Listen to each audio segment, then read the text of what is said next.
What's up, guys? How are you? Welcome into a Week 15 breakdown of the NFL slate here on the BettingPros YouTube channel. He is Pat Fitzmaurice. I am Matt Perrault. We are with you every week, every Tuesday, breaking down the slate. Get 3 plays from each of us that you guys can make, a survivor pick, and also lock it in as to what you should be betting right now, because numbers, well, they move. And frankly, this week, they could move a lot. Pat, how are you? This is going to be an interesting month of football for us. A lot of teams trying to make the playoffs, but some teams also just trying to keep themselves relevant for a playoff picture. Yeah, we had some teams with their playoff hopes seriously doused in week 14. So how those teams respond, if they respond, that's going to be a big storyline for week 15. How do you handle handicapping? Because I'm for my 3 plays, I've got 2 picks where I am fading 2 teams that I think that are stunned as to where they are in the playoff conversation, meaning out of the playoff conversation. How does that factor into your handicap going into a game if a team is either playing for a playoff opportunity or maybe is not playing for what they thought they were going to be playing for? It sounds like we might be simpatico in how we view this, and I am more apt to fade the teams that sort of had their major aspirations crushed than the teams like say the Titans and the Browns, who have lost a lot of games, didn't have low expectations. Yes, now they don't have anything to play for, but those teams sometimes want to feel good about themselves going into the off season. And when they're sitting on the beach in Aruba in a couple of weeks, like they want to be able to feel good about how they left things with the season. And, there are some other incentives too, contracts, making the roster the following year. So there is a lot on the line for these guys, but I do feel the same way you do about maybe teams that have just had their dreams shattered. It's almost a reverse of preseason, but I think that factors in a lot in week 17 and week 18, where guys are playing for contracts for next year and maybe not even for the team that they're playing for. They just want to put it on film to say, this is what I've done. I think you're absolutely right about the Browns, the Titans, the Raiders, teams that have known for quite a while that they are not going to be in the playoffs. But this is where the numbers get out of whack, where the public just says, oh, they stink, go ahead and bet against them. And we see the 9s, the 10s, the 11-point spreads. And some of these teams play hard. I mean, look at the Browns. I mean, the Browns, if Shedeur Sanders keeps on progressing the way that he is, they're going to be a difficult out with that defense. The Raiders are going to get 15 points, 16 points at some point. And when they're playing playoff teams, we got a line with Seattle and Indianapolis this week that's completely out of whack. Like, you have to be a little careful about laying points, I think, as we go forward, because just because you think it's going to happen doesn't mean it's going to be as big of a blowout as your mind might be telling you. So keep that in mind as we go forward over the next month. Let's talk about your first play for this week. Where are you looking? I am looking west, Matt, to a game that there's no shortage of motivation because it's between the 2 teams leading their respective conferences, the Packers visiting the Denver Broncos. So this one is Broncos plus 2.5. They are home underdogs despite leading the AFC. The Broncos are 11-2. They are 6-0 at home. Packers are 4-1-1 on the road, but they have not had an easy road win. They went down to the wire against the Cardinals, the Giants, the Lions, and they were trailing the Steelers at halftime before eventually winning by 10. The Packers have been getting chunk gains through the air the last couple of weeks. That's how they beat the Lions and the Bears. That's going to be much harder to do against a Denver defense that leads the league in sacks by a wide margin. And I also wonder, Matt, the Packers have had 2 big divisional games in a row. It seems weird to call this a letdown spot when both teams are sitting number 1 in their respective conferences, fighting for a first-round playoff bye, but it's hard for a team to come through in big spots 3 weeks in a row against high-quality opponents. So I do feel like this should be more of a pick-em game than Packers minus 2.5. I like the Broncos here. I think you're right, and I want to watch this number this week, because if 3 pops, I'm all over Denver. Yep. Like 2.5, it tells me that they're going to let the pros dictate which direction it goes. It opened up at 1.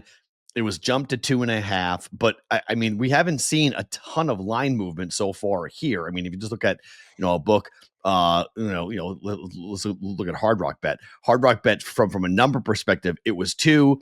It was 2.5. Now we're back down to 2. We've seen some ping ponging going on for this over the last couple of hours, even today. It was 2 earlier this morning, at 1:30 in the morning when the guys opened up the bets on Tuesday morning. It was 2. The first action that Hard Rock Bet took was at 2.5, or was at 2 to move it to 2.5. So if we get to 3, I like Denver a lot. I don't really understand this thought because you could say that Denver has a 2-game lead on the Chargers, but the Chargers aren't like dead. I mean, they aren't like the Broncos can't just coast.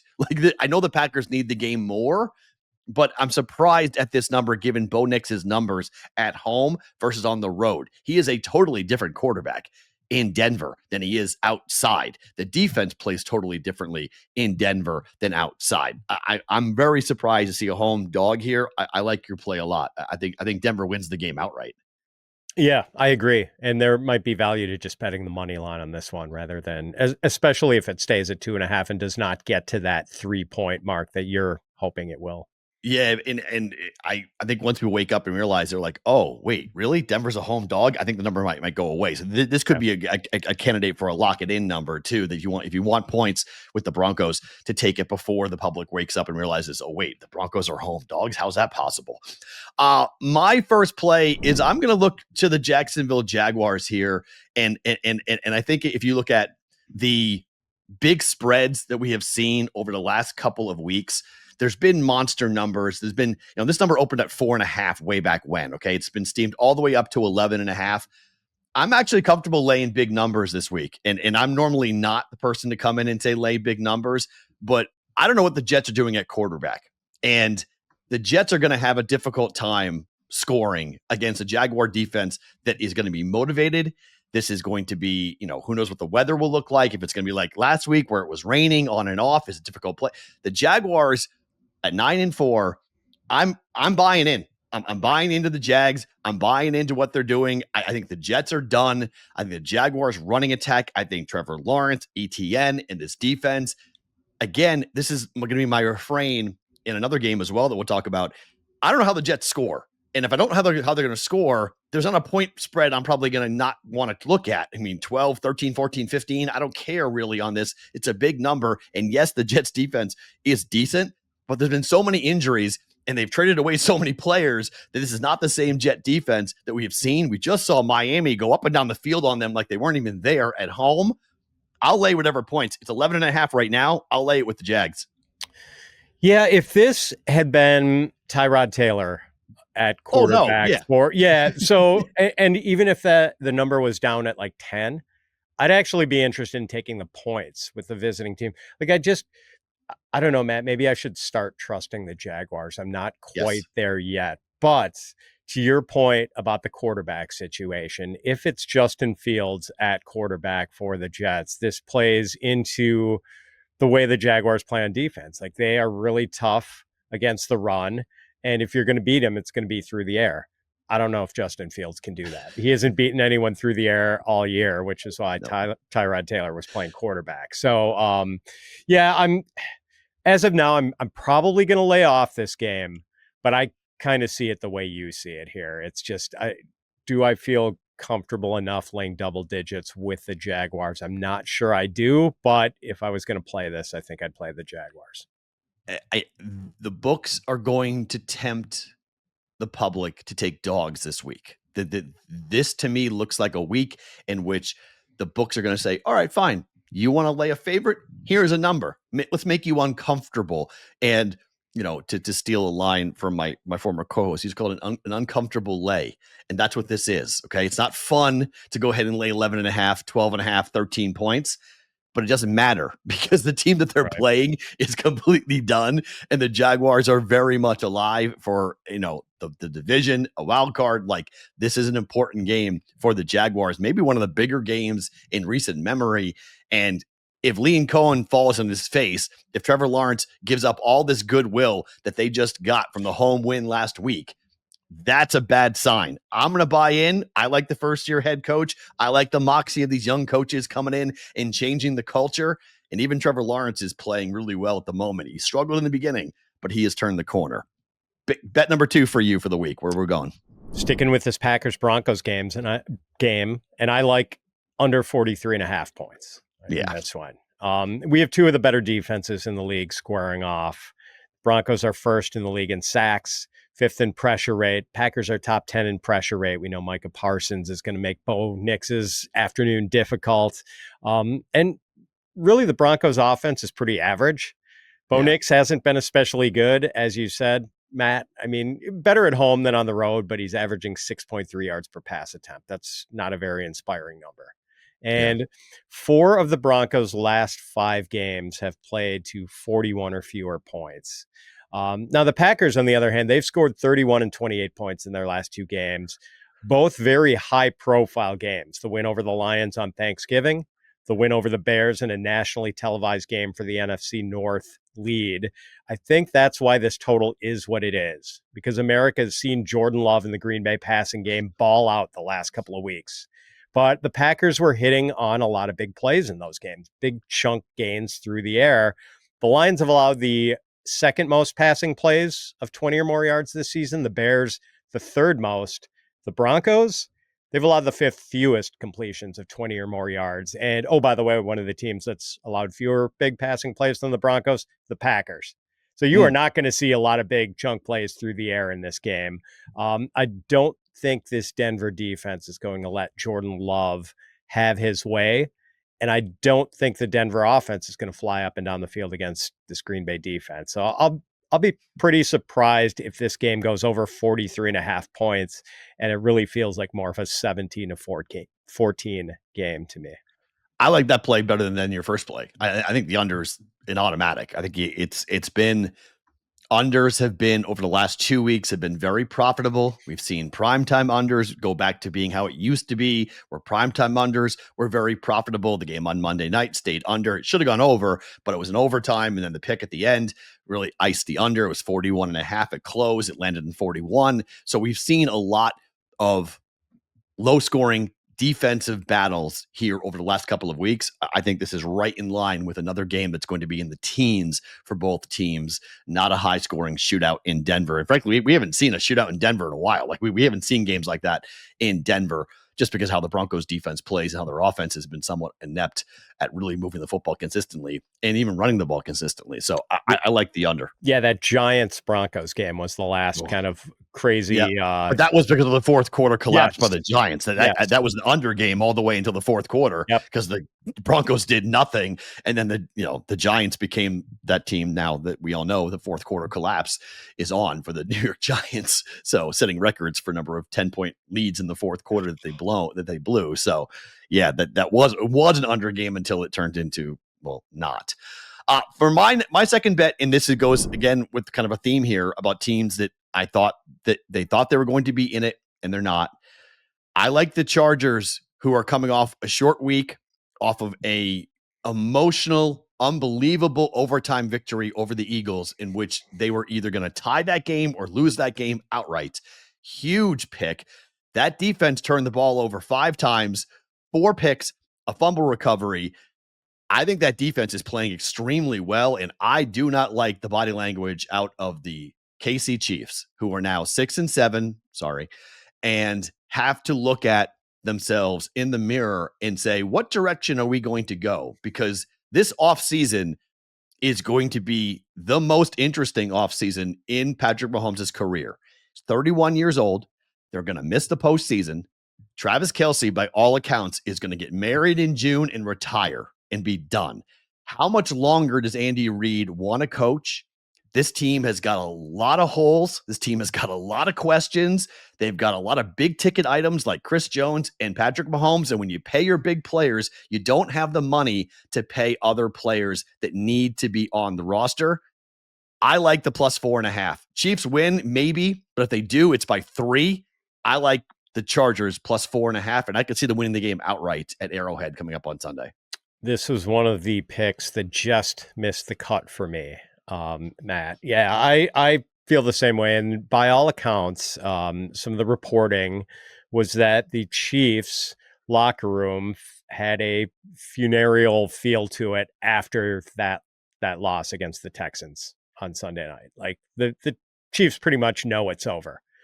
And I think there are going to be a lot of big changes. You mentioned the Travis Kelce thing, and I think the Chiefs need to fundamentally reshape their offense, which just hasn't worked. And I thought getting Rashee Rice back might be sort of the secret, but now it's almost like too much Rashee Rice. Still just don't have a running game.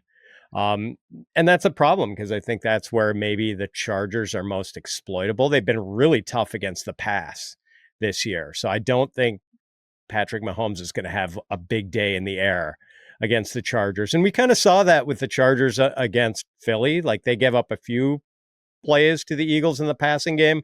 For the most part, like they caused more problems for the Philly passing game than they gave up big plays. So the one thing I worry about is that, the Chargers didn't have a lot of success through the air in that game. I worry about the state of the offensive line is the biggest concern. They gave up problem. a thousand sacks last night to the Eagles defensive front. And Herbert handled the pressure pretty well. Like, I don't know if the hand issue is a problem for him. He was running around really aggressively. Led them in rushing last night. Yeah. So we'll see. Points might be hard to come by in this game.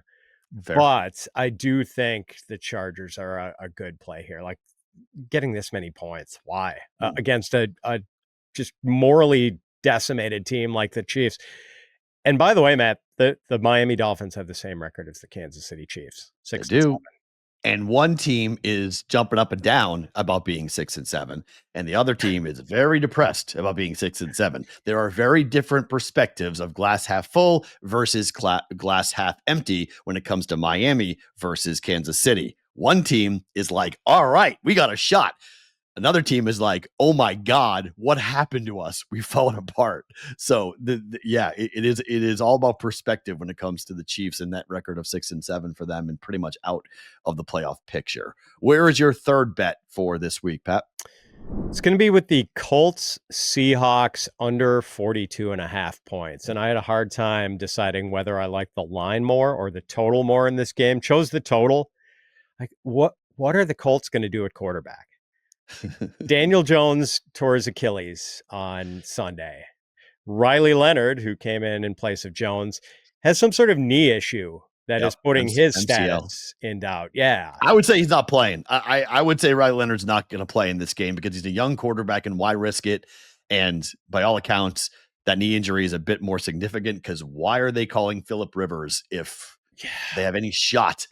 I mean, AR-15's not playing. Okay. Right. So forget about Richardson. Yeah. I don't think he'll play in a Colt uniform ever again. So goodbye to him. I think they'd be willing to roll the dice with him and give him a second chance, but he does have that orbital bone fracture. Bizarre incident before a game where he was stretching out with an elastic band and it snapped back in his face like Wile E. Coyote. Do not get your elastic stretch bands from the Acme company. If the Seahawks get a lead, and they will in this game, they're going to take the air out of the ball. That's just how they want to play. The Seahawks, as it is, even in competitive games, like they have the third lowest pass rate over expected in the league at -7%. And they are the only team in the NFL that has had more running plays than passing plays this year. So I think we are going to see a game that's 30-7. 23-7, 28-10. It just, I don't think Seattle is going to push this game over by themselves. And I don't see the Colts scoring more than about 10 points with a mystery box quarterback. I mean, are we really going to see Phillip Rivers, who a friend of mine texted me last night? He's like, have you seen Phillip Rivers? This guy does not look game ready. Like he's maybe been enjoying retirement. So he's a grandfather. I'm 48. He's 44. I'm older than him. He's going to play in an NFL football game on a short week. Are you serious? This is a clown show. I mean, this is a joke. Against one of the best defenses in the league, like a truly fearsome defense. It's not like you're playing the Raiders. And this is my third play. This is my third play of the week. I don't care what the number is. They just beat the Vikings 26-0.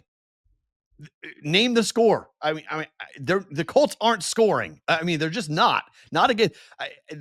A Vikings competent offense could not score against the Seahawks on the road in Seattle. I will be stunned if the Colts, I don't care if Jonathan Taylor is running the ball from the Wildcat the entire game. They're not going to score up against. So the under is a very good play. The team total, I don't know what the book's going to put the team total at. It's not up yet for the Colts because my gut tells me it's like 6.5. Like the Colts just aren't going to score in this game. And Seattle just went, and we talked about it, and it was one of my plays here last week, and I didn't bet it. This is where good lesson for you guys who are a little bit new to the gambling space. I had a phone call with a friend of mine who I really respect, who is playing in the Circa Millions, who's doing pretty well in Circa Millions. And they stood on a table for the Falcons, like stood on a table, gave me like 1,000 different reasons why to bet the Falcons. And so I said, all right, I like Seattle. You like the Falcons. The best play sometimes is the one you don't make. So I'm going to get off of it. So I sat here on Tuesday and said, bet Seattle, bet Seattle, bet Seattle. And when it came down to bet Seattle, I choked. And what did the Seahawks do? They go and kill the Falcons. They covered the 7 points like it was nothing. I'm not going to make that same mistake this week. I'm not going to be scared off by the number. I'll lay the 13.5 points. Seahawks big over the Colts because I don't know how a competent offense shows up in Seattle. Yeah. That's funny you mentioned that about the Seahawks-Falcons game. That was one last bet where I was looking at my card last Sunday, and I'm like, is there any chance the Falcons are going to hang with Seattle? And I, in an otherwise pretty bad week, threw some money on the Seahawks late. Smart. And that, mitigated the damage for week 4. Good. I kick it. I was watching the game going, you got to be kidding me. Like, I knew to bet this game. Like, why didn't I? And the in-game number was nuts. It had run. So I didn't even bet an in-game. Like, it was, that was a frustration for me on so many levels. And it just, if you feel like you have a good read, just listen to yourself. It's the moral of the story is listen to yourself. Don't let anybody else influence the bets that you're going to make. Guys, today's show is being brought to you by Hard Rock Bet. They've got big news with they're now live in Michigan. They still have the opportunity for you guys to place a $5 sports bet. And if it wins, you get $150 in bonus bets on top of your winnings. They also have a casino offer for you guys who are new customers in casino. You can get up to $1,000 back in casino bonus. If you're not up money after your first 24 hours playing slots, you can win money or get casino bonus back. Plus, you also get 200 bonus spins with winnings that will pay out in cash. Don't forget about the Hard Rock Bet Stats Hub, which has trends and streaks and stats to help you guide your picks. Hard Rock Bet also offers daily promos, so definitely check out what they've got available. Download the Hard Rock Bet app and make your first deposit. If you are alive for Survivor, bravo. I have heard across the country that most of these contests are over, given after what happened on Thanksgiving and what happened last week. In Vegas, the Bucks took out 62% of the remaining contestants' entries for Circa Survivor, which was 18.7 million. If you are alive for a Survivor contest this week, though, Pat, where should the players go? I think we both agree that Seattle looks like one of the more attractive possibilities. I think number 2 in my hierarchy would be the 49ers playing at home against the Titans with a rest advantage too, coming off the bye. So then the Jaguars, I mean, you mentioned liking the Jaguars. I think they're a reasonable third option. And then I feel less great about could the Eagles possibly lose to the Raiders at home? Yes. Yeah. Yes. That kind of scares me too. And I worry a little bit. The Texans are favored by, I think, 9.5 at home against the Cardinals. I like that too. The Cardinals have been plucky. The Texans scare me in Survivor pools because I don't trust that offense at all. Sure. The defense is phenomenal, but I don't trust that offense. So they'd be pretty well behind the Seahawks, 49ers, and Jaguars in my order of preference, but I think the Eagles and Texans are options too. Is there anyone? Go ahead. You could do a 4-leg money line parlay, I think, of the big spread getters this week and feel pretty good about it. I think, I don't foresee a major double-digit team losing outright. Maybe they don't cover, but I think it would be a falling on your face type moment if the Texans, the Jaguars, like if teams that are big favorites at home can't get it done just to win the football game. That would be somewhat surprising.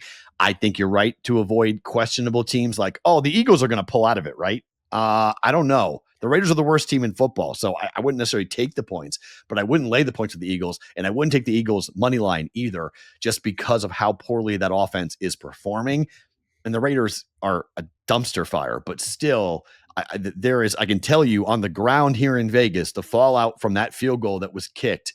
I can't tell you the last time on the nightly news, the local 5 and 6 o'clock news, that one of the top stories was the Raiders kicking that field goal and having all the gambling implications. I've never felt more like I live in Las Vegas than watching the 5 o'clock news. And one of the lead stories is major fallout from Pete Carroll kicking the field goal at the end of the game. It was like, wait, what? Like, where do I live? Like, this is tremendous. Like, I'm living in the right town to have this happen. But there's some interesting eyeballs on the Raiders that I think this team will come out and play pretty hard this week against the Eagles, and maybe even scare Philadelphia a little bit here. So I wouldn't use the Eagles in Survivor, but I think those are 4 very good options this week if you are still available. And chances are you have the Jags left, which is a big one. And you may have the Texans left as well, depending on how your bracket figured it, the path you took for Survivor. You may have the Texans. The other ones, I'd be surprised if you have still available here in week 15. But if you do, Seattle would definitely be a team that I would be using for Survivor against the Colts. Guys, if you have not downloaded the BettingPros app, definitely go and do so, because you can track your bets and get line alerts straight to your phone with Sportsbook Sync. Automatically track your bets across all major sportsbooks in one spot. Easily monitor your bet performance by bet type and sport for game picks, props, and parlays. You can build custom systems as well to help you find winning trends and profitable opportunities. New users can get 6 months of BettingPros Premium for free with their first deposit and wager at one of our partner sportsbooks. Learn more by logging on to bettingpros.com/premium. All right, for a lock it in, Pat, where are you going for a number you think might move? I'm going to get the Browns plus 7.5 against the Bears in Chicago. And obviously the 7.5, that is the reason I'm dialed in on this one. And look, we know the Bears had sort of out kicked their performance with their record. Like their record far exceeds their net point total, which is just barely over even. Like they're plus single digits, I want to say. The Browns offense is more credible with Shedeur Sanders at quarterback. It's less condensed than it was with Dylan Gabriel. They've got a little bit of a downfield passing game now with Jerry Jeudy and Harold Fannin. And the Bears' pass defense is not good. We just saw this in the Green Bay game. Not much of a pass rush. They had gotten their 2 best cornerbacks back from injury, Jalen Johnson and Kyler Gordon. Jalen Johnson was bad in the Packers game, and Kyler Gordon re-injured himself and probably isn't going to play this week. So the Browns are 3-10, but 5 of their losses have been 1-score games. The Bears are 9-4. 6 of their wins have been 1-score games. And the weather for this one, Matt, high of 11 degrees forecast for Chicago on Sunday with winds of 10 to 20 miles an hour. It is probably going to be a low-scoring, run-heavy game. So I like an underdog getting more than a touchdown here. Yeah, I like the under in that game a lot. And dog and under. It's a correlated play. I like it. Dog and under in that one. For me, I'm going to go to the biggest game of the week. Patriots are catching 1.5 points. I don't understand. Like, as a Patriot fan, sure, there's a bit of a disrespect thing going on here, but a road favorite in this game for a team off a bye, a team that already beat the Bills, a Bills team that was lucky to beat the Bengals last week. And if it wasn't for Joe Burrow throwing 2 picks in the fourth quarter of that game, they probably lose to the Bengals at home. The Bills on the road are a far different team. They have 1 home loss this year. That's to the Patriots. They're 3-3 on the road, including some really poor performances away from home. This number, the Bills may win the game. Okay, I may be dead wrong on this, but this is just a straight numbers play. You're going to give me 1.5 for the Patriots at home against a team they already beat in the biggest game of the year off a bye? Nah, Patriots plus 1.5. Simply on a principle play. I don't get the number, Pat. I do think that's the right percentage play, Matt. Could the Bills win? Absolutely. Like they're a good team, but they are a little bit of a paper tiger. This is not as good a Bills team as we've seen the last couple of years, and especially on the road, we've seen them look pretty vulnerable. And boy, the Patriots are going to be pretty geared up for this one. Yeah, this is the biggest game in the last 5 years. Yeah. I mean, this is massive. This is a hat and t-shirt game. The Patriots haven't had a hat and t-shirt game since Brady. And who are you trusting to get your team up for a big game? Right. Mike Vrabel or McDermott? Sean McDermott. Yeah. I think you take the point that's going to be gone. Okay. I will say this on Tuesday. I will be stunned if we go off with the Bills favored in this game. Stunned. Like I think this number moves. I think it probably closes with Patriots -1 when we're all said and done. I think Pats will be favored at the end. So I think you give me +1.5. Yeah, take it now. And maybe that's the books laying a trap, knowing what people are going to bet, and they're going to put it out there because they know everyone's going to bet the Patriots, so they can't go ahead and say, all right, we're not going to let you get plus points with the Bills because the pros are going to be on Buffalo and the public's going to be on the Patriots. Fine, but I'm just taking it on a principle play. Give me the Patriots. I'll buy my team at +1.5. Guys, just one more reminder that you can score 6 months of BettingPros Premium for free. Just make a deposit and place your wager at a partner sportsbook. Premium gives you access to the sharp AI, betting systems, the prop bet cheat sheet, and the same game parlay builder. All the tools you need to bet smarter. Claim your upgrade now at bettingpros.com/premium. All right, Pat, on the way out, what's the story after week 15? What's the game that's going to have your attention that might surprise some people with the outcome? What is going to surprise people with the outcome? I mean, would it be a shot? Like, I don't think it's going to be surprising if Denver wins that game against the Packers. I'm shocked that the Packers are favored in that one. So that's what my mind is kind of turning to. And I'll say that the Dolphins have a pretty good chance of upsetting the Steelers in Pittsburgh. I think Cleveland beats the Bears. Wow. I think outright Cleveland beats the Bears. I think that all those 1-score wins, all of that like margin that was going for the Bears, I think end of the year it flips the other way. I think the law of averages kick in here for Chicago. Yeah. And the Bears win. I like that one. And the Dolphins Steelers one, and I'm not sure if I can totally buy this yet, but the way the Dolphins have been playing with defense and the running game lately, the only thing that gave me pause is I don't know if they're going to have Devon Achane or not. Right. But otherwise, like the Steelers might be able to out-Steeler the Steelers, or the Dolphins might be able to out-Steeler the Steelers. Interesting. Run and play defense.